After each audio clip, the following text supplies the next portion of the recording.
So I'm gonna try some backwoods engineering here. It works.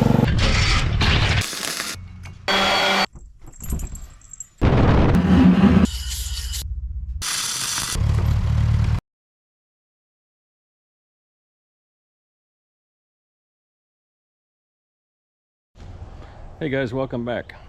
Got a small task today. I gotta repot my grapefruit trees.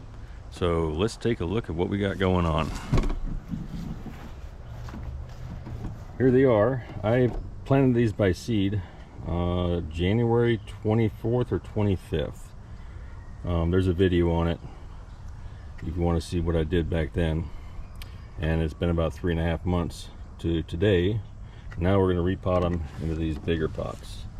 I'm using just some regular composted manure, enriched topsoil, the good stuff. Nothing unnecessarily fake or processed or chemicals. But let's get you guys set up so you can see. And I'm just going to do a simple repotting here. So these are a little soggy, not exactly ideal. So hopefully nothing ever really falls apart, but I got a feeling I'll be able to see what my root structure is. Yep, all the way at the bottom.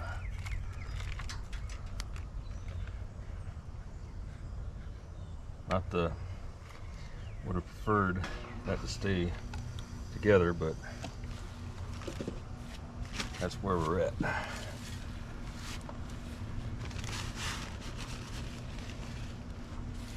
Some more of this good naturally fertilized topsoil in here. I'm not doing anything fancy here, guys, just giving them a bigger pot so I don't have to worry about them for about a year.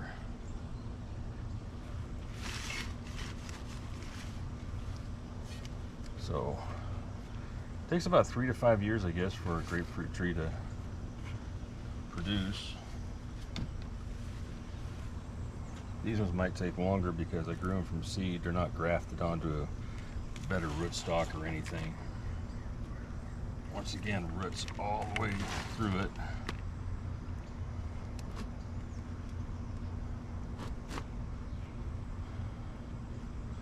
That root ball actually held together pretty good. Some more dirt in here.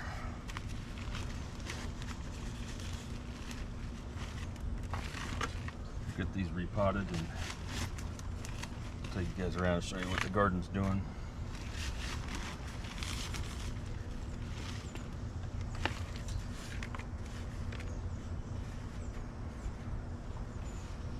Let's see if we can do another one successfully.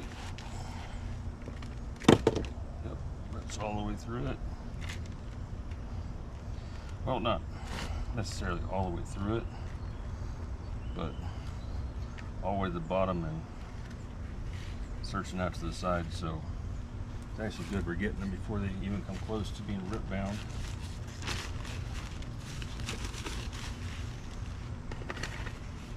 I don't know if it's cattle manure or horse manure, but it appears to be really well composted, so it should.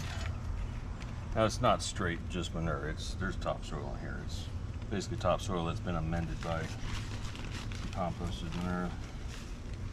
So there should be plenty of the good nitrogens and potassiums and all that stuff that these things need. A little bit of a well dug in here in this couple.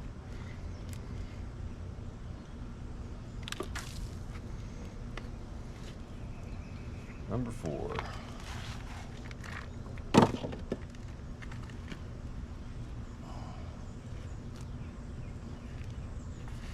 Okay. Not bad. Not too bad at all.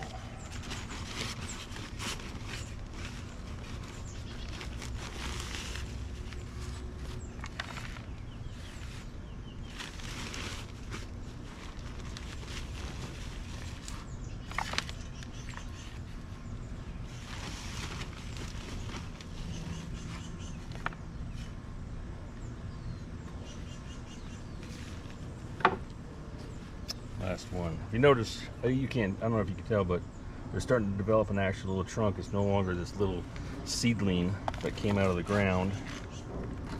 So it's pretty cool. They're starting to develop that tree-like structure. They only had like 2 or 3 leaves for the longest time.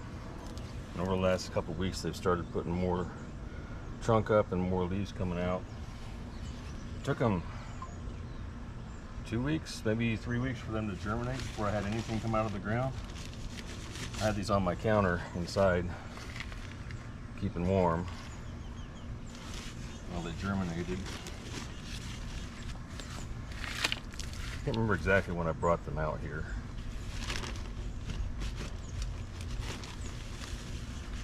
Had to have been like early April or late March.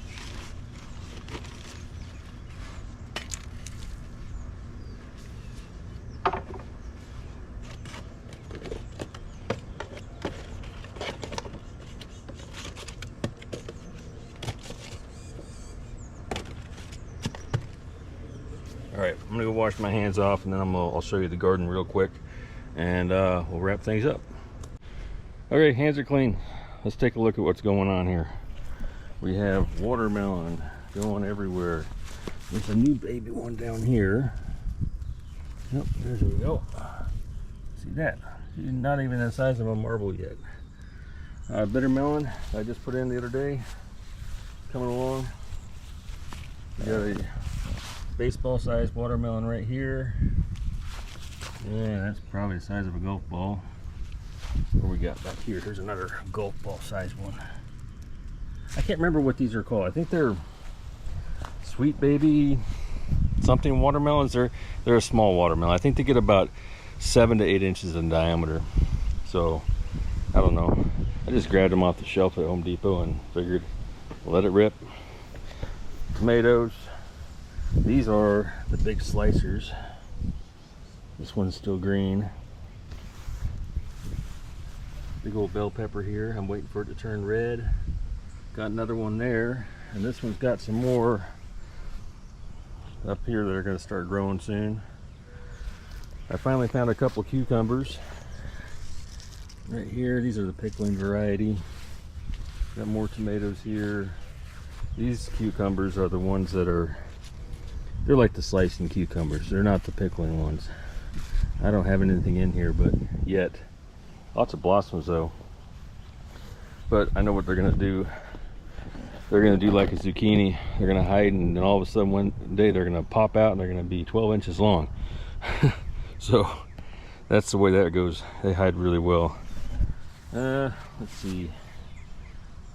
I can't remember what peppers these are. Roman tomatoes. Here's my serranos. I already picked a whole handful of them and put them in the dehydrator the other day. Yellow banana peppers. Got the Japanese eggplant. Let that thing go for about double its size and it'll be ready. Yellow banana peppers right here. Lemongrass is doing great. More eggplant, more tomatoes. Got a whole bunch of sweet peas up here, or I can't remember which variety they are. And ghost chili is starting to put some growth on. About doubled in size since I put it in there. And what else is going on in this garden? Besides doing pretty good. So I don't have any of the Japanese longbing yet. That's this right here, working its way up the trellis. But they grow beans that are about 18 inches long. Quite tasty.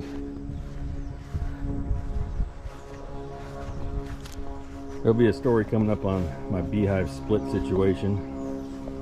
It was a successful split, even though I moved the boxes